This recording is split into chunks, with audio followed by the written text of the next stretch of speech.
Assalamualaikum warahmatullahi wabarakatuh.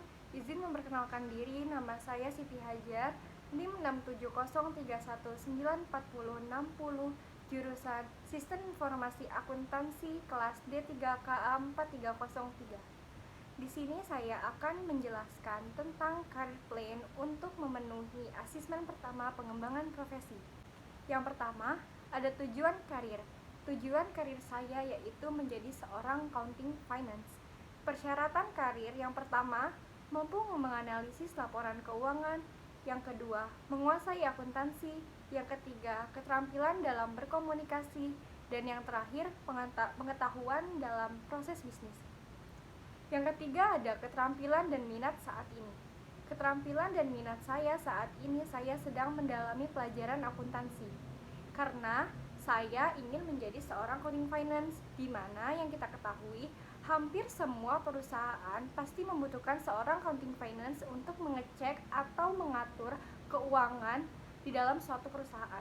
Sedikit bercerita, ini bisa dibilang prestasi saya pada saat SMA di bidang akuntansi, di mana saya pernah mengikuti lomba akuntansi SMA se-Jabodetabek yang diadakan oleh Universitas Trisakti Jakarta. Walaupun tidak menjuarai, tetapi saya tetap bersyukur karena pernah mengikuti lomba tersebut. Dan saya sangat amat banyak mendapatkan pengalaman serta hal-hal baru yang awalnya saya tidak tahu menjadi tahu.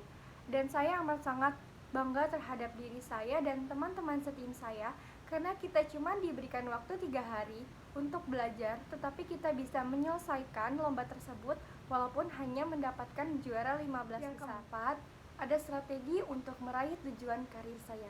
Yang pertama, giat dalam belajar. Yang kedua, lebih fokus dalam pelajaran akuntansi. Yang ketiga, harus mencoba hal-hal yang baru yang berkaitan dengan akuntansi. Dan yang keempat, harus bisa membuat diri sendiri berbeda dengan orang lain, tetapi masih berkaitan dengan akuntansi.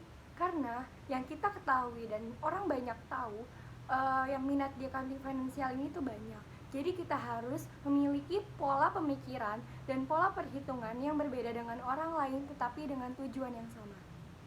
Yang kelima, tokoh yang dikenal atau yang saya apresiasi dalam karir saya yaitu Bapak Dr. Lawrence A. Manulang MMSE, di mana beliau, Bapak Dr. Lawrence A. Manulang MMSE ini dikenal sebagai dokter ekonomi di bidang manajemen akuntansi yang handal dalam teori terdepan dalam aplikasi.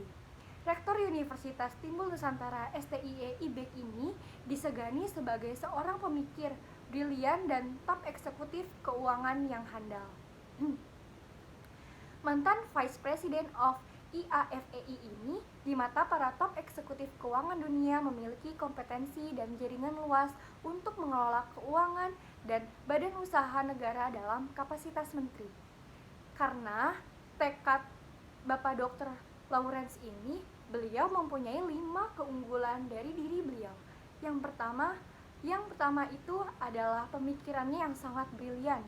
Pemikiran brilian dan fenomenal yang disampaikannya dalam Kongres Sedunia IAFEI atau International Association of Financial Executive Institute di Atlanta pada tahun 1979, tepatnya di Amerika Serikat, telah menjadi penggerak utama yang bergulir bagai bola salju, mengubah wajah paradigma eksekutif keuangan di berbagai perusahaan berskala dunia.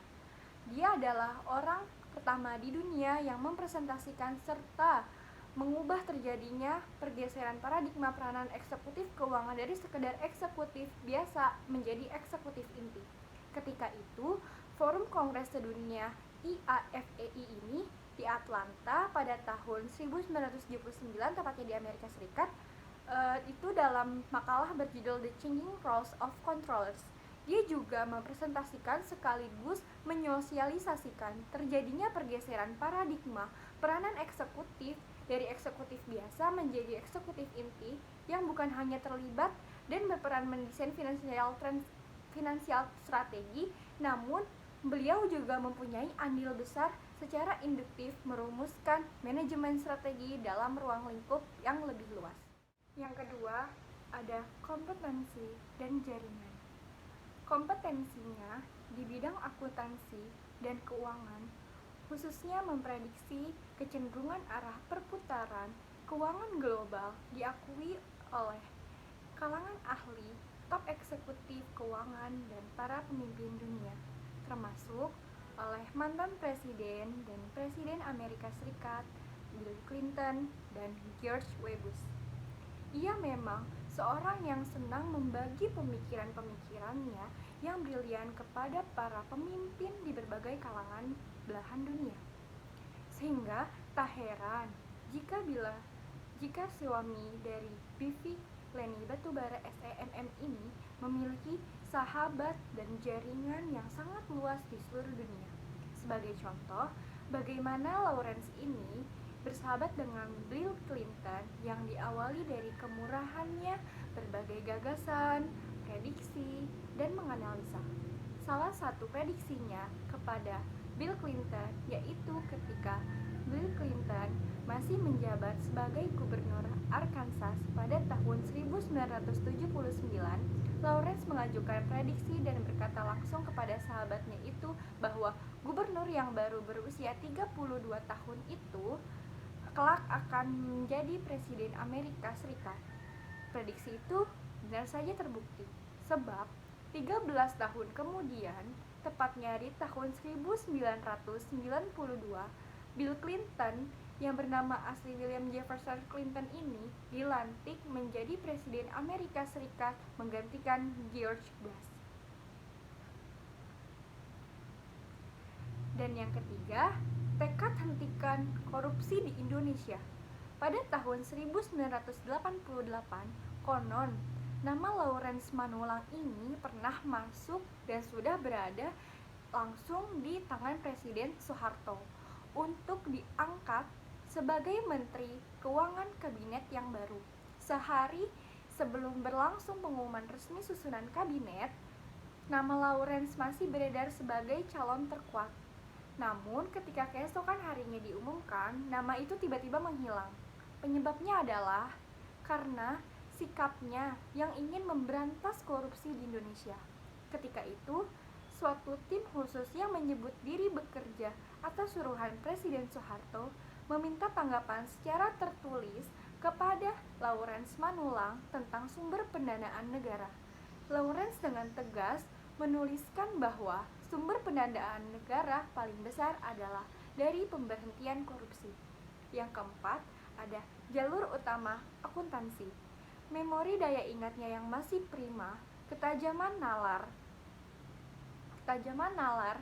yang mampu memaparkan dan mengembangkan anatomi dan profil serta dampak lingkungan yang strategis nasional dan global dengan catatan yang masih sangat mengagumkan.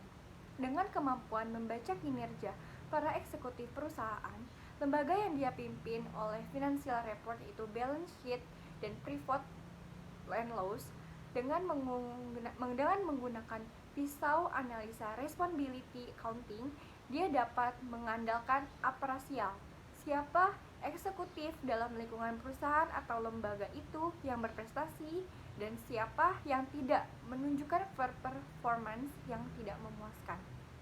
Dan yang kelima, pendidikan dan budaya.